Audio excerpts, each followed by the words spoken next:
कुरान पाक जी सूरह मुमिनून जी आयत नंबर 105 का तिलावत है। अल्लाह तबारक व तआला आलम क़यामत जो जिक्र करण फरमायो त आलम क़यामत में जिन जा अमल वज़न वारा हुंदा उहे कामयाब हुंदा ऐं जिन जा अमल वज़न वारा न हुंदा उहे नाकाम हुंदा। ऐं उते आलम क़यामत जे अंदर ये इंसान रड़ियूं कंदा त असांजा अल्लाह साईं असांखे दुनिया जे तख़्ते ते थोरी मोहलत ॾे, असांखे मोटाए त वञी करे असां अमल करे अचूं। हाणे जेकॾहिं अमल न कयोसीं या जेकॾहिं तुंहिंजो चयो न वरितोसीं त अल्लाह साईं पोइ असांखे अज़ाब ॾिजांइ। अल्लाह तबारक व तआला उन्हनि खे फरमाईंदो त अलम तकुन आयाती तुतला अलैकुम, मुंहिंजे रब जो केॾो करम आहे, मुंहिंजे अल्लाह जो केॾो एहसान आहे। अल्लाह पाक आलम क़यामत जे अंदर जेके वाक़िया थियणा आहिनि ऐं जेको ॻाल्हाइणु थियणो आहे, जेको कलाम थियणो आहे, उन कलाम खे अल्लाह क़ुरान जे ज़रिए सां हिन उम्मत ताईं अॻु में पहुचाइणु फरमायो, ताकि सुभाणे को इंसान धोखो खाई करे इहा ॻाल्हि न करे त मुंहिंजा अल्लाह मूंखे हिन शइ जी ख़बर ई कोन्हे। अल्लाह फरमाए त मां तव्हांखे अॻु में ॿुधायां थो, जेके नाफ़रमान आहियो, जेके काफ़िर आहियो, उहे आख़िरत में तव्हां चवंदव, आख़िरत जे अंदर चवंदव त लअल्ली आमलु सालिहन फीमा तरक्तु कल्ला क़ाल रब्बि इरजिऊन, चवंदा त हाय अफ़सोस काश जो जेकॾहिं असांखे पोइ ते मोटाए वञे हा। अल्लाह फरमाईंदो त कल्ला इन्नहा कलिमतुन वक़ाइलुहा, फरमाईंदो इहा ॻाल्हि थी नथी सघे, मौत अची वियो त मौत अटल हक़ीक़त आहे। इन खां बाद में तव्हां रड़ियूं कयो, कूकूं कयो, तव्हां कुझु बि कयो, तव्हांखे वरी दुनिया जी ज़िंदगी मोटाए करे कॾहिं बि न मिलंदी। तंहिंजे करे अॻु में अवां इन ज़िंदगी जो क़दुरु कयो, अॻु में तव्हां आख़िरत वारे वाक़े जो क़ुरान ज़िक्र फरमायो, फरमाई त तव्हांखे अॻु में ख़बर हुजणु घुरिजे अमल तव्हांजा साले घणा हूंदा, तव्हांखे अल्लाह जन्नत ॾींदो, तव्हां कामयाब आहियो, तव्हांखे अल्लाह पाक सर्टिफिकेट ॾेई छॾियो कामयाबीअ जो। ऐं जेकॾहिं तव्हांजा अमल यानी अमाल साले घटि हूंदा ऐं बुरा अमल घणा हूंदा, फरमाई त पोइ इन्हनि खे अल्लाह पाक इन्हनि जे करे जहन्नम जे अंदरि उछलाईंदो ऐं फरमाई त उन्हनि जा मुंहं कारा थी वेंदा ऐं अल्लाह तबारक व तआला उन्हनि खे ऊंधो मुंहुं करे जहन्नम जे अंदरि उछलाईंदो। ऐं जॾहिं उहे रड़ियूं कंदा, क़ुरान फरमायो तल्फह वुजूहुहुम अन्नार व हम फीहा कालिहून, फरमाई त उन्हनि जा मुंहं बाहि सां जेके आहिनि ख़राब थी वेंदा ऐं उन्हनि जा मुंहं जेके आहिनि शिकिलियूं तब्दील थी वेंदियूं। ऐं उहे जॾहिं रड़ियूं कंदा चवंदा ए अल्लाह कुझु रहम कर असांजे मथां, साईं कुझु महिरबानी कर, हेॾे अज़ाब जे अंदरि विधो थी सड़ी सड़ी तबाह थी वियासीं, असांजूं खलूं सड़ी वयूं, असांजा हॾा जेके आहिनि सड़ी विया, असांजे गोश्त मां रत ऐं पोइ निकिरी वई। क़ुरान फरमायो वहीं यस्तगीथू युगाथू बिमाइन कलमोल, फरमाईं त जॾहिं इन जहन्नम जी बाहि जे अंदरि सड़ंदा, सड़ी सड़ी सड़ी सड़ी करे नेठ उन्हनि खे उञ लॻंदी ऐं जहन्नम जो दारो मथां बीठो उन्हनि खे ॾिसंदो, उनखे चवंदा यार पाणी त पीआर, ऐं उहो पाणी जेको आहे कहिड़ो पीआरींदो, फरमाईं त युगाथू बिमाइन कलमोल, अहिड़ो हिकिड़ो पाणी जो प्यालो उन्हनि जे साम्हूं पेश कयो वेंदो जो उहो पाणी एतिरो गरम हूंदो जो मुंहं जे साम्हूं ज़ाहिर आहे माण्हू पीअंदो त मुंहं सां न, त मुंहं जे साम्हूं उहो प्यालो जॾहिं आणींदो त उन मुंहं जो सॼो गोश्त उनजी ॼर ते रोड़जी करे उन प्याले जे अंदरि किरी पवंदो, हॾा उनजो मुंहुं बणिजी पवंदो। यशविल वुजू, फरमाईं त उन पाणी जी ॼर ते उनजे मुंहं जो गोश्त जेको आहे भुञिजी करे टहिकी करे उनजे अंदरि किरी पवंदो। फरमाईं त उहो चवंदो त मां इहो पाणी न पीआं, फ़रिश्तो ज़ोरी इनखे प्याले खे वठी करे हुनजे मुंहं जे अंदरि हणंदुसि, चवंदुसि पीओ हाणे पाणी घुरियो थी। इहो पाणी जॾहिं हुनजे आंड्रनि में वेंदो, क़ुरान फरमायो फरमाईं त हुनजा आंड्रा ॻरी करे ज़रा ज़रा थी करे हेठि हिसे मां टुकड़ा टुकड़ा थी करे किरी पवंदा, पर फरमाईं त अल्लाह जो अज़ाब झको न थींदो, बाहि बड़कंदी पई, अल्लाह पाक उन्हनि खे साड़ींदो पियो ऐं उहे रड़ियूं कंदा ए अल्लाह असांजे मथां को अज़ाब खे झको कर। अल्लाह फरमाईंदो अलम तकुन आयाती तुतला अलैकुम फकुनतुम बिहा तुकद्दिबून, ज़ालिमो दुनिया जे तख़्ते ते तव्हांखे मां क़ुरान ॿुधायुमि, तव्हां ॾे क़ुरान मोकिलियुमि, तव्हांखे पंहिंजूं आयतूं इहे सभु वाक़िया वरी वरी क़ुरान जे अंदरि ॿुधाया विया, पर तव्हां एॾा ज़ालिम हुया जो क़ुरान जी आयतुनि जो इनकार कंदा हुया। तव्हां चवंदा हुआ त क़ुरान कूड़ो आहे, तव्हां क़ुरान खे पुठी ॾेई करे बीहंदा हुआ। अॼु सड़ो हिन अज़ाब जे अंदरि, तव्हां तबाह थियो हिन अज़ाब जे अंदरि, मां अल्लाह जो फ़ैसिलो जो अटल आहे, तव्हांखे कॾहिं बि हिन जहन्नम मां ॿाहिरि न कढंदुमि। इहो क़ुरान अॻु में जेको आहे असांखे चिटो ॿुधायो त इंसानु सबक़ हासिल कयो। ऐं वॾी ॻाल्हि आहे त क़ुरान जे मुक़ाबले में का शइ आहे कुरान के मुकाबले में का शइ आहे ई कोन। जॾहिं कुरान के मुकाबले में का शइ आहे ई कोन त पोइ कुरान के मुसलमान तरजीह ॾियण जे लाइ उन ते अमल करण जे लाइ तयार छो कोन्हे। इहो इंसान हर इंसान पंहिंजे सीने जे अंदरि सोचे फिक्र करे गिणती करे। अवां काइनात जे अंदरि हलिया वञो, जेके बि मज़हबनि जा सचे हुजण जी दावा कनि था उहे अवां खे ईअं क़ुरान साम्हूं रखी करे हिकु हिकु आयत पढ़ी करे तव्हांखे ॿुधाईंदा त क़ुरान ईअं थो चवे। नथा ॿुधाइनि, जंहिंमां मालूम थियो उन्हनि जे मज़हब जो बुनियाद क़ुरान ते आहे ई कोन। बस इहो माण्हुनि खे गुमराह करण जे लाइ बसि हिकिड़ी ॿ आयतूं करे पढ़ंदा ताकी माण्हुनि खे ख़बर पए बि क़ुरान खे मञनि था, हक़ीक़त में क़ुरान खे मञींदा ई कोन्हे। वरना क़ुरान खे पढ़ी करे ईअं हिकु हिकु लफ़्ज़ जी माना करे क़ुरान जो जेको आहे शान बयानु करे ऐं क़ुरान जी माना पढ़ी ॿुधायो न। जेकर कंहिंखे शक हुजे क़ुरान जो तर्जुमो खणी उनजी आयत जी माना खणी करे ॾिसे, उनखे जेकर का ॻाल्हि ग़लति मालूम थिए पाण वञी तहक़ीक़ करे सिंधीअ में तर्जुमा क़ुरान जा पिया आहिनि। क़ुरान ते माण्हुनि खे यकीन कोन्हे, पर जेकॾहिं माण्हू दोहीड़ा इहे तारीख़ूं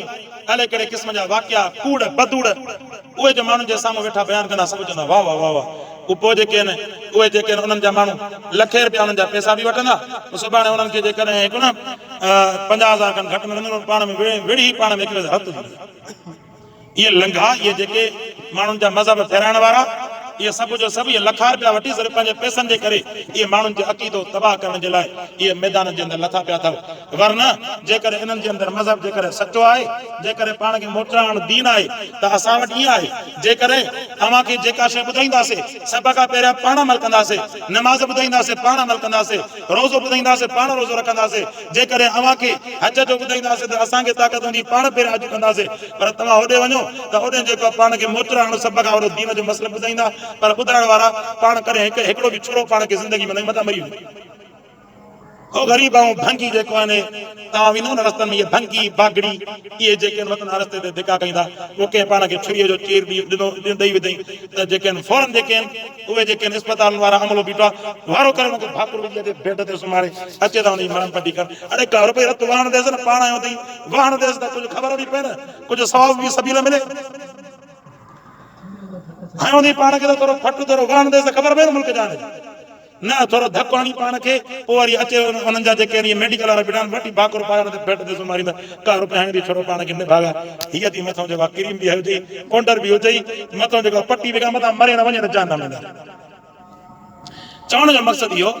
त जेकर सचो दीन आहे सचो मज़हब आहे त सभ खां पहिरियां पाण अमल कनि, जीअं चवंदा आहिनि न ॿिया दुनिया जे अंदरि तरक़ी थी वई, हे जेको पाण खे मोटाइण में तरक़ी थी कोन। अॻे ज़माने में छुरा हणंदा, अॼोके ज़माने में भला गोलियूं हणो पाण खे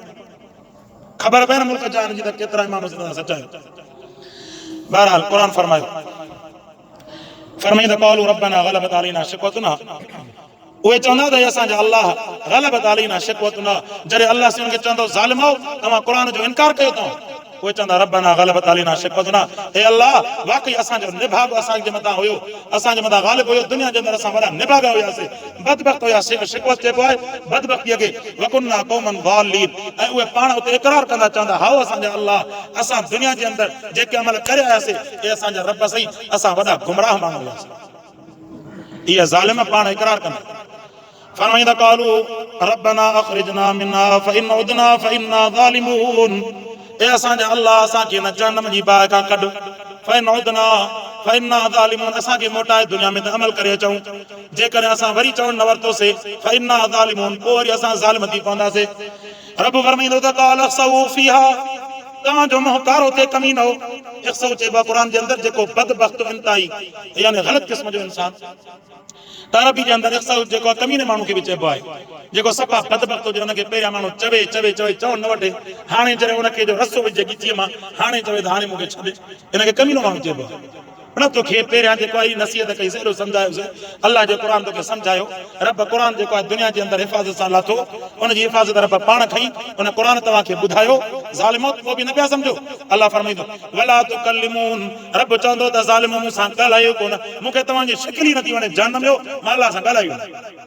जॾहिं अल्लाह पाक ईअं फरमाईंदो, रिवायत में अचे थो रब साईं पंहिंजी कुदरत वारी खुड़ी जेको आहे जहन्नम खे ॾेई उनजो मुंहुं बंदि कंदो ताकी जहन्नमी जो आवाज़ मथे पुॼे ई कोन्हे, पोइ हुनजे अंदरि जहन्नम पिया सड़ंदा। ऐं हुनजे मुक़ाबले में अल्लाह फरमाईंदा इन्नहु कान फरीक़ुम मिन इबादी, अल्लाह फरमाईंदो त उहा जमात मुंहिंजी आहे मिन इबादी, मुंहिंजा बना यक़ूलून रब्बना,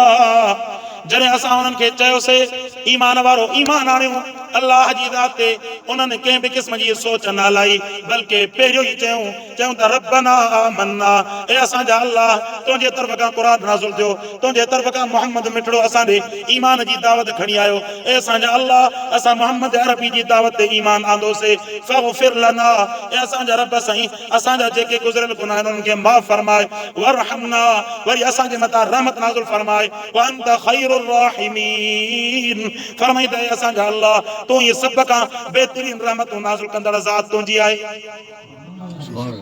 अल्लाह पाक वरी उन जमात जो भी ज़िक्र फरमायो जिन चयो त असांजा रब जीअं तुंहिंजो क़ुरान चवे तो क़ुरान सचो आहे, साईं असां मञोसीं, आमन्ना ईमान आंदोसीं। ईमान उनखे चइबो आहे, मुंहिंजा दोस्तो हिकिड़ी ॻाल्हि यादि रखो, ईमान उनखे न चइबो आहे माण्हू अखियुनि सां ॾिसे त सिजु बीठो आहे, हाणे ॾिसे त सिजु चमके थो, इहो सिजु आहे, न, ईमान उनखे चइबो आहे सिजु उन न ॾिठो हुजे पर क़ुरान चवे त वाक़ई सिजु अल्लाह पैदा कयो, त उन क़ुरान जे चवण ते इंसान चवे हाओ वाक़ई अल्लाह पाक सिजु पैदा कयो आहे। जीअं असां अल्लाह जी ज़ात खे न ॾिठोसीं पर मुंहिंजे अल्लाह क़ुरान में फरमायो अल्लाह जी ज़ात आहे, असां चयोसीं रब जी ज़ात आहे। अल्लाह जो क़ुरान चयो मुहम्मद मुस्तफ़ा आहे, असां बि चयोसीं मुहम्मद मुस्तफ़ा आहे। अल्लाह जो क़ुरान चयो क़यामत बरक़ आहे, मौत बरक़ आहे, जन्नत बरक़ आहे, जहन्नम बरक़ आहे, इहे सभु अल्लाह जे क़ुरान ॿुधाया, असां न ॾिठासीं, असांखे अखियुनि जे ॾिठल ते उहो ईमान न आहे जेको अल्लाह जे क़ुरान जे मथां ईमान आहे। ईमान चइबो ई हिनखे, ईमान हिनखे न चइबो आहे त ॻाल्हि सम्झ में दिमाग़ में अचे त निमाज़ अलाह सां अलाए छो थो पढ़ाए, अलाए असांजी ट्रेनिंग थो कराए, अलाए छाजे करे निमाज़ पढ़ाए। के वरी डॉक्टर वरी जिन खे घणो बुझको अची वेंदो न चवंदा त निमाज़ हिकिड़े क़िस्म जी ट्रेनिंग आहे, बाबा ट्रेनिंग हुनजे अंदरि थिए या न थिए पर निमाज़ मुंहिंजे रब जो हुकुम अदा करणी आहे। अहिड़े नमूने सां मुंहिंजा दोस्तो ईमान हिनखे चइबो आहे, ॻाल्हि सम्झ में अचे तॾहिं बि बिस्मिल्लाह, ॻाल्हि सम्झ में न अचे तॾहिं बि बिस्मिल्लाह। जीअं अल्लाह से क़ुरान फरमाए बाबा रमज़ान जो महीनो आहे, अव्हांखे रोज़ा रखणा आहिनि। हाणे वरी असां वटि कुझु वरी अहिड़ा हथ टोकिया जेके आहिनि दीन वारा पैदा थी पिया, उन्हनि चयूं त जेको आहे इहो रमज़ान अचे थो दिसंबर में, जून में ऐं मई में, अप्रैल में थो अचे, हाणे छा था कयूं बाबा अॻिना गॾिजी करे रमज़ान खे मुक़ररु कयूं था जनवरी में। हलो बाबा अॻिना जनवरी वारो महीनो रोज़ो रखंदासीं, बाक़ी जेको आहे 11 महीना मज़े सां अयाशी कंदासीं। अहिड़े क़िस्म जो उन्हनि जेको आहे प्लान बि ठाहियो हुयो, पोइ अचे उन्हनि खे मौलनि चयो त पहाड़ो पियो अल्लाह जे क़ुरान सां दुश्मनी न कयो, रब जे क़ुरान जी मुखालफ़त न कयो। अल्लाह से सिंधी महीना पैदा कया, उन्हनि में रमज़ान जे अंदरि अव्हांखे रोज़ो रखणो आहे, अव्हांखे ॻाल्हि सम्झ में अचे बि रमज़ान में रखणो आहे, ॻाल्हि सम्झ में न अचे बि रमज़ान में रखणो आहे, रमज़ान गर्मियुनि में अचे बि रोज़ो रखणो आहे, रमज़ान सर्दियुनि में अचे बि रोज़ो रखणो आहे। अल्लाह जो हुकुम आहे, ईमान आणणो अमल करणो आहे, उनजे अंदरि पंहिंजो अकुल हलाइणो ई कोन्हे, इनखे ईमान चइबो आहे। ऐं हज़रत अम्मार, हज़रत बिलाल, हज़रत यासिर, हज़रत उमर फारूक, हज़रत अबू बकर सिद्दीक़ साईं, हज़रत सैयदना अली मुर्तज़ा साईं जन, सैयदना उस्मान ज़ुनूरैन, सवा लख सहाबा किराम जन ईमान ईअं आंदो। अल्लाह जे हबीब अम्मा आयशा साईं रज़ियल्लाहु ताला अन्हा फरमाए थी, फरमाईंदे हिकु दफ़े रसूलुल्लाह सल्लल्लाहु अलैहि वसल्लम जन जो पंहिंजो बचड़ो वफ़ात करे वियो। अम्मा मारिया कितिया मां बचड़ो पैदा थियो हज़रत इब्राहिम जेको वफ़ात करे वियो, त उन वक़्त में अम्मा मारिया जेका आहे रोई पई, त रसूलुल्लाह सल्लल्लाहु अलैहि वसल्लम जन उनजे गम खे हल्को करण जे लाइ फरमायो त छा तोखे यकीन न आहे तुंहिंजो बचड़ो जेको आहे जन्नत जे अंदरि आहे, जेकॾहिं चवे त मां अल्लाह खां दुआ घुरां, अल्लाह तोखे हिन दुनिया जे अंदरि पंहिंजे बचड़े खे जन्नत में वेंदे तोखे ॾेखारण फरमाईंदो। रसूलुल्लाह सल्लल्लाहु अलैहि वसल्लम जी ज़ौजा मुताहरा जो ईमान ॾिसो, चई साईं न बसि तव्हां चयो मां मञे छॾियुमि, चई भला ॾिसण में, अम्मा आयशा हुन खां बाद में पुछे थी भला ॾिसी छॾियां दुनिया में जन्नत जो दीदार करे छॾियां, छा थी पई आहे साईं तोखे ऑफर बि कई, ॾिसी छॾियां, फरमाई त न जेकॾहिं मां साईं जन खां ॾिसण जो मां साईं जन खां मुतालबो कयां हा, ॾिसी त वञा हा, पर उन वक़्त में मुंहिंजे ईमान जे मथां यकीन न हुजे हा, हीअं अल्लाह जे रसूल जे ज़बान जे मथां मुंहिंजो यकीन थी पियो, गवाही अची वई, मूं चयुमि अल्लाह जे हबीब अव्हां चयो ॻाल्हि सची आहे, मूंखे पंहिंजनि अखियुनि सां ॾिसण जी ज़रूरत ई कोन्हे। ईमान हिनखे चइबो आहे, अल्लाह अकबर, ईमान हिनखे चइबो आहे। साईं अव्हांजी ज़बान मुबारक मां लफ़्ज़ निकिता, मुंहिंजो ईमान आहे, मुंहिंजो बच्चो जन्नत में आहे, मूंखे अखियुनि सां ॾिसण जी ज़रूरत ई न आहे। मुहम्मद तुंहिंजी ज़बान जे मथां उहो यकीन आहे जेको मारिया खे पंहिंजी अखियुनि जे मथां यकीन कोन्हे। असुल ईमान इहो आहे। सो फरमाईंदा साहब अहिड़ो ईमान आहे, फरमाईंदा फ़ग़फ़िर लना वरहमना, हे असांजा अल्लाह असां ईमान आंदोसीं, साईं असांखे बख़्श, असांजे मथां रहम कर, तूं ई रहम कंदड़ आहीं। फ़तख़ज़्तुमूहुम सख़रिया, अल्लाह साईं वरी काफ़िरनि जे तरफ़ मुतवज्जो थियो, फरमाईंदा इन्हनि काफ़िरनि इन ईमान वारनि जी ॻाल्हियुनि खे मज़ाक़ सम्झो, हत्ता अनसौकुम ज़िक्री, हत्ता के ज़ालिमो तमाम अल्लाह जे ज़िक्र खे विसारे छॾियो। इन्हनि ज़ालिमनि अल्लाह जे ज़िक्र खे विसारे छॾियो। वकुनतुम मिनहुम तज़हकून, फरमाईंदा इहे ज़ालिम काफ़िर जेके आहिनि इन दीन जी मज़ाक़ उॾाईंदा हुया, दीन जे मथां ठठा कंदा हुया, मस्खरी कंदा हुया दीन जे मथां। हालांकि सचो दीन क़ुर वारो, सचो दीन मोहम्मद मुस्तफ़ा वारो, सचो दीन अल्लाह वारो, सचो दीन सहाबा किराम वारो। लेकिन तव्हां ॾिसो काफ़िर जिन जो मज़हब अक़ीदो तारीख़ ते वाक़िअनि ते जेके वाक़िआ बि अलाए करे थिया, अलाए सचा अलाए कूड़ा, उहे मज़ाक़ था उॾाइनि क़ुर वारनि जी, चवंदा त असां सचा आहियूं, अल्लाह जे क़ुर वारा कूड़ा आहिनि। इहे ज़ालिम आहिनि। इन्नी जज़ैतुहुमुल यौम बिमा सबरू, फरमाई त अल्लाह फरमाए त मां इन्हनि खे जिन ईमान वारनि दुनिया जे अंदरि काफ़िरनि जी मज़ाक़ ते सब्र कयो, उन्हनि जे सब्र जो बदिलो मां अल्लाह जो क़यामत जे ॾींहुं उन्हनि खे ॾियणु फरमायो। सब्र करणु तव्हांजो कमु आहे, अव्हां खे सब्र जो बदिलो मुंहिंजो अल्लाह ॾियणु फरमायो। फरमाईंदा अन्नहुम हुमुल फाइज़ून, फरमाईंदा इहे ई कामयाब आहिनि ईमान वारा जिन अल्लाह जे मथां अण ॾिठो ईमान आंदो, रब खे न ॾिठो चऊं त सचो आहे अल्लाह, अल्लाह जे हबीब खे न ॾिठो चऊं त मोहम्मद मुस्तफ़ा सचो आहे, जन्नत न ॾिठूं पर चऊं त जन्नत बरक आहे, क़यामत न ॾिठी अथऊं पर चवनि था त क़यामत बरक आहे, आलम क़बर खे न ॾिठो अथनि पर अल्लाह जे क़ुर ॿुधाए चऊं त आलम क़बर बरक आहे। इहे सभु वाक़िआ अॻे नबियनि खे न ॾिठूं चऊं त सभ जो सभु नबी बरक आहिनि। आदम अलैहिस्सलाम, नूह अलैहिस्सलाम कंहिंखे बि न ॾिठूं, सभिनीनि जे सचाई ते ईमान आंदो। अल्लाह फरमाए त अन्नहुम हुमुल फाइज़ून, इन्हनि ईमान आंदो ऐं सब्र कयो इन ईमान जे मथां। अल्लाह इन्हनि जी कामयाबी जो ऐलान क़ुर जे अंदरि करणु फरमायो। फरमाईंदा क़ाल कम लबिथुम फिल अर्दि अदद सिनीन, उन्हनि काफ़िरनि खे अल्लाह चवंदो दुनिया जे अंदरि ज़मीन जे तख़्ते ते केतिरा साल रहिया। काफ़िर चवंदा छो त आख़िरत वारो क़यामत जो ॾींहुं जेको आहे उहो हूंदो 50,000 वरिय जो हिकिड़ो ॾींहुं हूंदो। त उते जेको उते जे मुक़ाबले में पोइ दुनिया जो 100 साल जे करे ज़िंदा रहियो छा थियो, कुझु बि कोन थियो, हिकिड़ो हिसो बि न हूंदो।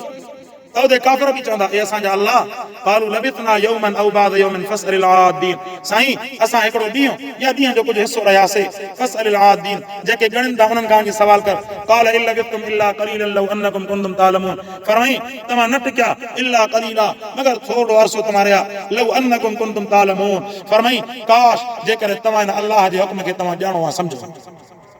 अफ़हसिबतुम अन्नमा ख़लक़नाकुम, अल्लाह साईं वरी हिकिड़ो बहितरीन सबक़ ॾियणु फरमायो। फरमाई त इंसानो तव्हां सोचो, अफ़हसिबतुम अन्नमा ख़लक़नाकुम, फरमाई तव्हां सम्झो था अन्नमा ख़लक़नाकुम अबसा, अल्लाह पाक तव्हांखे ईअं पैदा कयो बसि खाओ पीओ ऐं निंड कयो बसि उन खां पोइ वरी मरो बसि इन लाइ पैदा कयो? न न, बल्कि अल्लाह पाक पंहिंजी इबादत जे लाइ पैदा कयो। सबक़ वठो अल्लाह जे क़ुर मां। फरमाईंदा अल्लाह से तव्हांखे न खाइण पीअण जे लाइ पैदा न आहे कयो, इहो खाइण पीअण दुनिया जी ज़रूरत आहे, मक़सद न आहे, मक़सद अल्लाह जी फर्माबरदारी आहे। तंहिंजे करे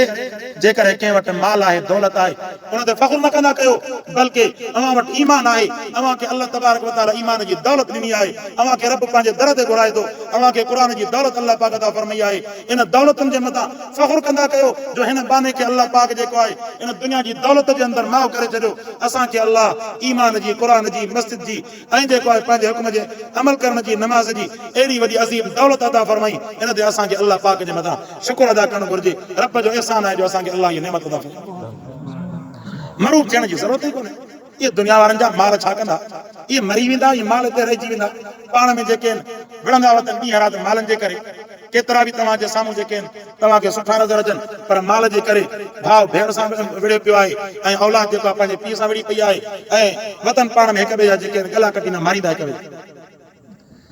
सो क़ुरान फरमायो, फरमाईंदा अफ़हसिबतुम अन्नमा ख़लक़नाकुम अबसा व अन्नकुम इलैना ला तुरजाऊन, तव्हां सम्झो था मां तव्हांखे ईअं पैदा कयो हरू न न,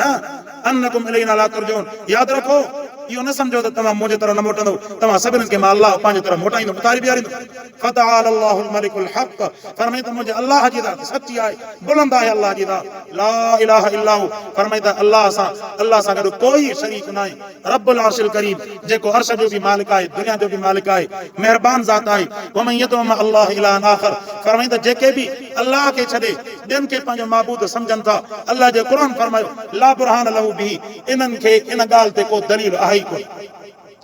इन ते मां तफ़सील सां ॻाल्हायां पर तव्हां थकिजी पिया हूंदो, टाइम बि जेको थोरो आहे, पर इन ते मां मुख़्तसर जेका अर्ज़ कयां। फरमाईंदा जेके बि अल्लाह खां सवाइ ॿियनि जी इबादत छॾनि था, चाहे या अली मदद चवनि, चाहे जेको आहे या गौसे आज़म मदद चवनि, या रसूल अल्लाह मदद चवनि, जेके बि चवनि अल्लाह सां गॾु जिनखे बि शरीक बनाइनि था, फरमाईंदा इन्हनि वटि कंहिं बि क़िस्म जो दलील कोन था। अल्लाह जो कुरान बुधायो ना फरमाई तमा जे लाई दलील ई तमा के रब जो कुरान समझायो फरमाई त इनन वट को दलील कोने बस पंज तरफ का अटकल बुधाइंदा हां ई अल्लाह जा प्यारा बन आइन अल्लाह वट ताकत आहे हिन वट वरी न हुंदी बस एड़े किस्म जो ठगिन वारा दलील देई करे बच्चा दा सार वकील साबित थी पियो वरना ये ठगियूं जे करे कडी छड्यो ना चिट्टो जेको आहे कुरान जो दलील या हदीस जो दलील या मुस्तफा सल्लल्लाहु अलैहि वसल्लम या जिन के सदन था उनन जो पांचो दलील कदे भी उनन न मिलंदो छो त दलील होजे हां त वे पाण मजबूर छो थे ना उनन जी पंज आयाती छो खत्म थिया उनन जी पंज आयाती खत्म थी वई या दलालत है न गाल जी त वो पंजी मदद भी नथा करे सकन अवां जी मदद किए कंदा फरमाइंदा फइन्नमा हिसाबुहु इंद रब्बि इन जो हिसाब अल्लाह वट कीनो सबिरन जो इन्नहु ला युफ्लिहुल काफिरून फरमाइंदा काफिरन जे ला कामयाबी नाहे वकुर रब्बि इग़फिर वरहम आखिर में सूरह मोमिनून के आखिर में अल्लाह पाक दुआ से करण फरमाई फरमाई प्यारा अल्लाह पाक का दुआ घुरंदो कर फरमाई पांजे इन ईमान ते शुक्र जरूर अदा कंदा कयो पर वदाई न कंदा कयो बल्कि अल्लाह के चंदा ए असा अल्लाह असा जे गुनाह के बख्शन फरमाए वरहम ए असा जे मता रहम करण फरमाए व अंत खैरुर राहिमीन ए मुंजा रब सही बेहतरीन रहम कंदड़ जात तो अल्लाह जी आहे तू जे करे रहम न कंदे कायनात जो तख्ते कोई ना जे असा मता बाज करे अल्लाह पाक ही बाज कंदड़ आहे उन का जे कोई अर्ज आहे सवाल आहे अल्लाह पाक असा सबन जे मता पाजी बाज करण फरमाए अल्लाह पाक का दुआ जेको पढ़ियो से ॿुधो से अल्लाह से अमल करण जी तौफीक अता फरमाए व आखिर दावाना अल्हम्दुलिल्लाहि रब्बिल